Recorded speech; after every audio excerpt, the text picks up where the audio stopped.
പ്രതീക്ഷിക്കാണ്ട് കിട്ടിയ നല്ലൊരു cinematic experience ആയിരുന്നു അഡിയോസ് അമീഗോ. ആസിഫ് അലി, സുരാജ് വെഞ്ഞാറമ്മൂട് അവരെ ആ ഒരു മെയിൻ ക്യാരക്ടേഴ്സ് ആയിട്ട് വന്നിട്ടുള്ള പടം ശരിക്കും അവരുടെ ഒരു യാത്രയാണ് കാണിക്കുന്നത്. ഒരാൾ ജീവിതത്തെ വളരെയധികം സില്ലി ആയിട്ട് കാണുന്ന ഒരാളും ഒരാളും ജീവിതത്തെ വളരെ സീരിയസ് ആയിട്ട് കാണുന്ന ആളും ഇവർ തമ്മിൽ വലിയ പരിചയമൊന്നുമില്ല. പക്ഷേ ചില സാഹചര്യങ്ങൾ കൊണ്ട് ഇവർ പരിചയപ്പെട്ടിട്ട് പിന്നീട് ഉണ്ടാവുന്ന ചില സംഭവങ്ങളാണ് സിനിമയുടെ പ്ലോട്ട്.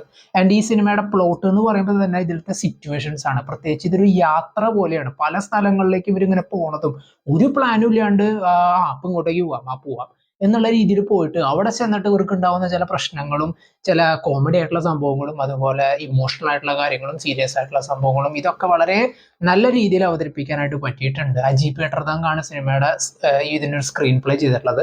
അദ്ദേഹത്തിന് മുമ്പത്തെ പടം കെട്ടിയോളാടൻ്റെ മാലാഖയായിരുന്നു. അതിലത്തെ ഒരു നല്ലൊരു മൂവി എക്സ്പീരിയൻസ് തന്നെയായിരുന്നു അതും. സോ ഇതിലേക്ക് വന്നപ്പോൾ എന്തായാലും ഡിസപ്പോയിന്റ് ചെയ്യില്ല എന്നുള്ളൊരു പ്രതീക്ഷ ഉണ്ടായിരുന്നു. ശരിക്കും ഇതിൻ്റെ ആകെ ഒരു സോങ് മാത്രമേ ഞാൻ കേട്ടിരുന്നുള്ളൂ. വേറെ ഇതിൻ്റെ ടീസറോ ട്രെയിലറോ ഒന്നും കാണാണ്ടാണ് പോയത്. സോ അതുകൊണ്ട് തന്നെ വളരെയധികം സാറ്റിസ്ഫൈ ചെയ്തിട്ടുള്ള ഒരു എക്സ്പീരിയൻസ് ആയിരുന്നു. പെർഫോമൻസിലേക്ക് വരുമ്പോൾ ഈ സിനിമയിൽ മെയിനായിട്ട് ഫോക്കസ് ചെയ്തിട്ടുള്ളത് പല ക്യാരക്ടേഴ്സ് ഉണ്ടെങ്കിലും പ്രോപ്പർ ഫോക്കസ് കൊടുത്തിട്ടുള്ളത് ആസിഫ് അലിയുടെയും അതുപോലെ സുരാജിൻ്റെയും ക്യാരക്ടറാണ്. സുരാജിൻ്റെ ക്യാരക്ടറൊക്കെ വളരെ നൈസായിട്ട് തന്നെ ആസ് യൂഷ്വൽ അദ്ദേഹം ചെയ്തിട്ടുണ്ട്. ആസിഫ് അലിയുടെ ക്യാരക്ടറിൻ്റെ ഇൻട്രൊഡക്ഷൻ തൊട്ട് അതായത് ക്യാരക്ടർ ഓവർ ആവോ എന്ന് തോന്നിയിരുന്നു. കാരണം ആ ഒരു ക്യാരക്ടറിൻ്റെ രീതി അങ്ങനെയാണ്.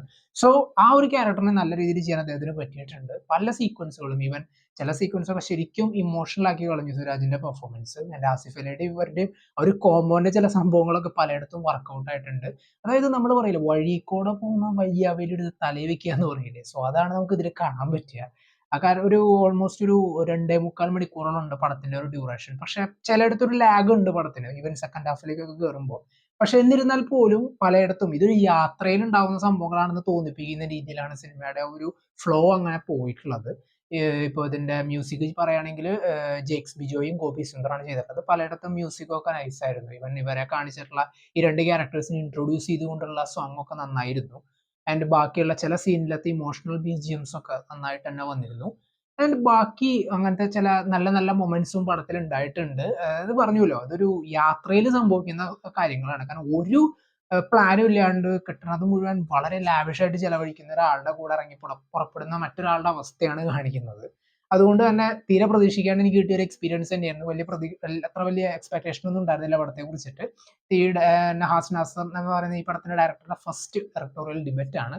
അദ്ദേഹം നന്നായിട്ട് തന്നെ ചെയ്തിട്ടുണ്ട്. ജിംഷി ഖാലിദാണ് സിനിമാറ്റോഗ്രാഫി. എല്ലാം നല്ല അത്യാവശ്യം നല്ല വൃത്തിക്ക് തന്നെ എല്ലാം വന്നിട്ടുണ്ട്.